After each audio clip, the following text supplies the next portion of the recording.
Olá, pessoal do podcast, tudo bem com vocês? Meu nome é Angélica, sou de Porto União, como sempre digo, mediadora judicial e facilitadora de JR. E hoje estamos com um episódio bônus, né? Como já conversamos sobre a cultura do estupro com a professora Renata e com a doutora delegada Cristiana Honorato, nós vamos trazer aqui para vocês informações a respeito do pós-violência sexual cometido contra mulheres, crianças e adolescentes na parte da saúde. Então, a Michele aqui de União da Vitória vai trazer algumas dicas para vocês.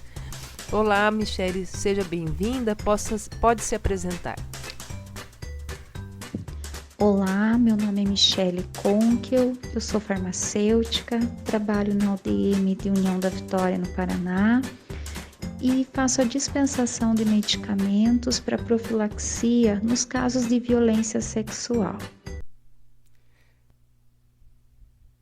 Seja bem-vinda, Michele. E daí, o que eu gostaria de você falasse, como que funciona o trabalho de vocês, né, aí na farmácia, né?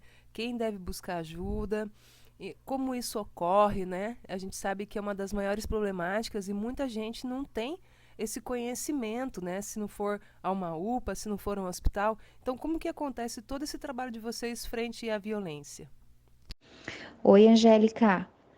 Então, assim, primeiramente eu queria dizer para você que eu acho bem importante, né, vocês comentarem, né, você falar sobre a questão da DST, da prevenção das DSTs no abuso sexual, né, na violência sexual. Porque sempre que nós fazemos treinamento na área da saúde, a gente vê uma disparidade muito grande entre os dados da segurança pública, né, a quantidade de violência sexual que é denunciado, que eles atendem, do que a quantidade que nós atendemos na saúde. Então, o que que a gente nota? Que as pessoas, as mulheres, no geral, elas denunciam muitas vezes, mas ninguém nem sabe que precisamos tratar, precisamos evitar uma doença sexualmente transmissível que vem junto com o abuso sexual. Né? Então, eu acho muito importante isso. Dentro da saúde, nós já estamos tentando procurar meios de amarrar.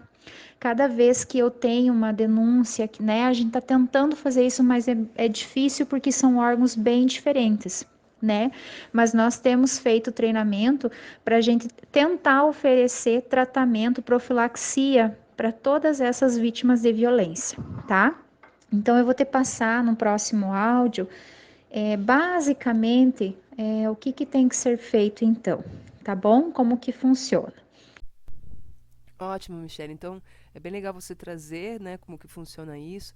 E importante também, para trazer para o pessoal que vai ouvir o podcast, é o que são essas DSTs, quais são as doenças que estão relacionadas a esse rol e como é feita essa profilaxia, né, com as vítimas que buscam esse sistema de saúde. Então, assim, todas as vítimas de violência sexual, elas devem fazer uma profilaxia contra as DSTs, né? Quais DSTs seriam essas? O HIV, gonorreia, clamídia e sífilis principalmente. Então, para fazer essa profilaxia, a saúde, a Secretaria de Saúde, né, oferece um kit de medicação que ela vai fazer uso para prevenir dela ter essas doenças, dela ser contaminada por esse agressor com essas doenças, né? Então, o que que a vítima tem que fazer primeiramente? A princípio, aqui em União da Vitória, a referência é a UPA, né? Se ela procurar um posto de saúde, muito provavelmente esse posto vai encaminhar ela ou para o setor de epidemiologia do município ou então para a UPA de União da Vitória. Para quê? Lá ela vai coletar amostras para fazer exame, vai fazer o teste rápido de HIV, porque eu preciso saber se ela já não é uma paciente HIV positiva, né? E ela também vai ser aconselhada, vai fazer todo aquele acompanhamento também, aquela escuta da pessoa, né? E também ela vai receber a medicação e orientações de como usar a medicação, tá? Então, a medicação profilática de HIV ela vai usar durante um mês. E as outras DSTs, ela vai ser feita ali na hora já, no momento da consulta, tá? Então, assim, é bem importante que ela faça esse acompanhamento, porque, por exemplo, teste de HIV a gente faz no dia e faz depois de 40 dias. Então, é uma paciente que ela vai voltar nesse serviço de saúde para ver se realmente ela não positivou um HIV, né? Então, é bem importante esse vínculo com essa paciente, né? Bem importante focar, Angélica, que essa medicação ela tem que ser usada num prazo máximo de 72 horas depois que a violência aconteceu, tá? Então, no geral, o que que acontece? Essa vítima vai passar pelo IML, principalmente se ela for uma criança, se ela tiver menos de 18 anos, né? Para ver se houve confirmação do ato sexual, né? E assim, quando é abuso crônico, a gente não fornece a medicação. A medicação é oferecida só quando é uma violência sexual mesmo, de emergência, né? Porque o abuso crônico eu vou fazer acompanhamento dessa paciente, eu vou oferecer todos os testes, o acompanhamento psicológico, se ela precisar, mas eu não vou fornecer medicação. Então é bem importante que a gente lembre que tem 72 horas, é uma profilaxia de emergência, né? Eu preciso tomar o quanto antes. Então, tem 72 horas para procurar, tá? Então, em União da Vitória, a referência é a UPA. Pode ser o posto de saúde, pode ser a epidemiologia. No geral, eles vão encaminhar para a UPA também, tá bom? Se você tiver alguma dúvida, se eu esqueci de falar alguma coisa, me dê um toque aí que eu falo, tá bom? Entendi, Michele. Isso apenas no caso das DSTs, isso? No caso do estupro em si, né? Existe a pílula do dia seguinte. Essa não passa por vocês? É só no caso das DST mesmo? Ó, tá vendo como a gente esquece de falar alguma coisa? Então, a pílula dia seguinte também é fornecida junto com as medicações para profilaxia de DST. Vai junto a medicação, a pílula dia seguinte, que ela vai fazer uso ali no momento do atendimento já, para ser feito o quanto antes também, tá? Para esse atendimento, tem que vir o laudo do ML? E é para crianças, adolescentes ou adultos esse tipo de tratamento? Então, assim, ó, a profilaxia existe para a partir dos 0 anos de idade, tá? Com doses específicas, com medicações específicas, mas serve para criança, para adolescente e para adulto, tá? Eu tenho medicações profiláticas de HIV em xaropinhos para criança a partir dos 0 anos, tá? Então, para todas essas faixas etárias, eu vou ter o atendimento, eu vou usar a profilaxia. Claro que a pílula dia seguinte a gente vai utilizar a partir daquela criança que já teve a menarca, que já está menstruando, senão não tem cabimento a gente utilizar, né? Mas as demais medicações a gente faz todas. A profilaxia do HIV em crianças de 0 até 12 anos de idade são xaropes, que a gente vai adequar a dosagem pela faixa etária, né?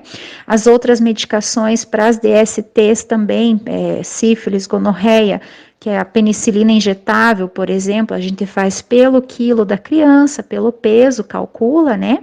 Então, são doses, assim, todas elas conforme o protocolo, pelo peso da criança, até os 12 anos de idade. Depois dos 12 anos, a gente já considera adulto, já faz as medicações de um adulto, tá?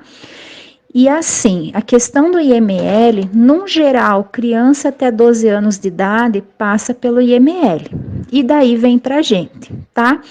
É regra, o protocolo exige, o protocolo da saúde não exige que passe pelo IML. Até porque eu tenho que entrar o quanto antes com essa medicação. E às vezes essa questão é meio burocrática, né? Então, assim, a gente não exige. Tanto que, se chegar uma pessoa, uma mulher, vítima de violência sexual, uma pessoa, sei lá, 20 anos, vítima de violência, ela não quer se expor, ela não quer denunciar, ela não quer ir no IML. Eu vou fornecer medicação? Vou, com certeza. Porque para a gente a questão dela denunciar ou não interfere. Importante para mim, no meu caso, que vejo a questão da saúde, é que ela se previna de pegar doenças, tá? Então, o ML, assim, não é uma exigência. Eu vou fornecer medicação se ela não passar pelo ML. Agora, na questão da criança, que assim é bem complicado, que muitas vezes o que a gente observa que o agressor é de dentro de casa, Então, assim, e até porque a gente já teve várias confusões, sabe? Denúncias que não se confirmaram, quando chega lá no ML, conta outra coisa para o médico, né? Então, assim, no caso de criança, todas que eu atendi até hoje vieram do IML, tá? Daí, como essas mulheres chegam até vocês? Elas são encaminhadas para algum hospital, pela UPA, ou elas podem ir diretamente para atendimento aí com vocês? Como que isso acontece? Como pode buscar esse auxílio? Na verdade, assim, Angélica, eu forneço a medicação. Eu sou a responsável por fornecer a medicação, sabe? Como eu forneço a medicação e sou a farmacêutica do programa do HIV aqui em União, a gente faz, assim, geralmente treinamento, a gente fala sobre a medicação, fala sobre o protocolo, a rotina, como que tem que ser feito, sabe? Mas assim, as vítimas não chegam até mim num geral, tá? Num geral, elas são acompanhadas na unidade ou na epidemiologia ou na UPA, tá? Pode vir para mim? Pode. Quando, por exemplo, é, principalmente quando são de outros municípios, que eu atendo os 9 municípios, não só a União da Vitória. Então, quando vem de outros municípios, que eles vêm no IML aqui de União da Vitória, eles saem dali e já vão lá na minha farmácia pegar a medicação comigo, né? Ou então, essa vítima foi atendida no posto de saúde e o posto encaminhou para mim. Eu forneço a medicação? Forneço. O posto tem que fazer todos os exames, né? Os testes rápido, ver a questão da vacina da hepatite, se ela está em dia, porque também é uma DST, né? Também pode ser transmissível no ato sexual.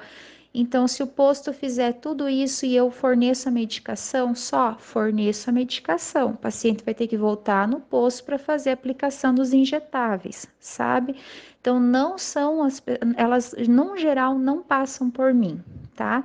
Num geral, elas são acompanhadas na UPA, no posto de saúde ou na epidemiologia, e eu sou a farmacêutica que dispensa essa medicação para a UPA, né? Para a unidade da UPA, no caso, que a medicação está só na UPA ou comigo. Ou essa paciente vai ser, se ela for atendida num posto, ela vai ser encaminhada para a UPA ou para mim. Então, não é sempre que vem para mim. Num geral, vai para a UPA, tá? Michele, a gente falou sobre a medicação, né, que se toma por causa das DSTs, né? E nas mulheres adultas, nas adolescentes também. E como funciona essa relação com as crianças, né? Como é orientada essas crianças a seguir essa medicação, orientada às famílias, né? Acredito que seja. Como que vocês fazem esse trabalho? A questão das crianças, Angélica, é muito complicado, porque a medicação do HIV, no geral, são 3 medicamentos que são dados de 12 em 12 horas durante 28 dias seguidos, né? Então, assim, ó, é muito raro eu ter uma violência sexual numa família toda correta, num pai e numa mãe atenciosos, que vão dar a medicação toda certinha. Isso é mais difícil de acontecer, né? Num geral, eu tenho vítimas que não moram com os pais, que moram com tios, que moram com avós, né? E tem essa dificuldade até para dar a medicação, né, para você ter certeza. Então, assim, eu já tive casos em Cruz Machado, por exemplo, que a menina ficou institucionalizada durante um mês para garantir que ela fosse receber a medicação, né? Ela foi abusada por 2 tios, se eu não me engano, e ela morava com a avó, e a avó era conivente, né? Então eles preferiram deixar ela um mês num abrigo para garantir que ela ia fazer todos os exames e ia tomar a medicação corretamente, né? Então são casos assim bem frequentes que a gente assim, num geral, nem tem certeza se realmente a criança vai receber. E outra, é, é, é não são fáceis de dar. Né? A gente sabe que criança não é fácil dar medicação e é bastante medicação, então a aceitação também por parte das crianças é muito difícil. A gente tem que ter o empenho da família, né? A mãe, a família tem que estar muito bem instruída. A gente sempre pede, nesses casos, tem que ter o apoio do conselho tutelar, né? Porque eles têm que cobrar também, têm que acompanhar, e a enfermeira da unidade vai fazer visita, vai fazer acompanhamento dessa criança, para garantir que essa medicação está sendo dada corretamente. Então, no caso das crianças, especificamente até 12 anos, a gente tem que fazer um acompanhamento assim, bem de perto, porque a adesão ao tratamento é muito difícil. Frisando então a importância da vítima de violência sexual procurar o atendimento na unidade de saúde dentro do prazo de 72 horas. Quanto antes, melhor, né? Mas até 72 horas depois do ato da violência, nós temos condição de entrar com medicação para prevenir a infecção, tanto pelo vírus do HIV, como do sífilis, da gonorreia e outras doenças sexualmente transmissíveis, né?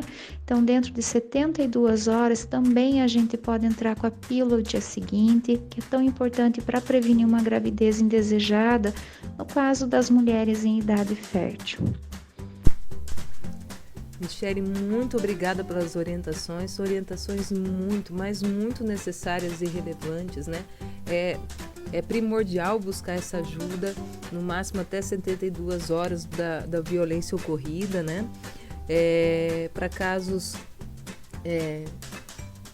de tratamento mesmo, né? Para que não cause danos futuros, né? Claro que a gente tem toda uma abordagem psicológica, né? Uma busca da justiça, a denúncia em si, mas também deve ter essa preocupação em relação à saúde, né? Em relação ao corpo em si, fisicamente, como que essa criança, esse adolescente ou essa mulher vai seguir em frente aí. E é muito necessário esse trabalho de vocês.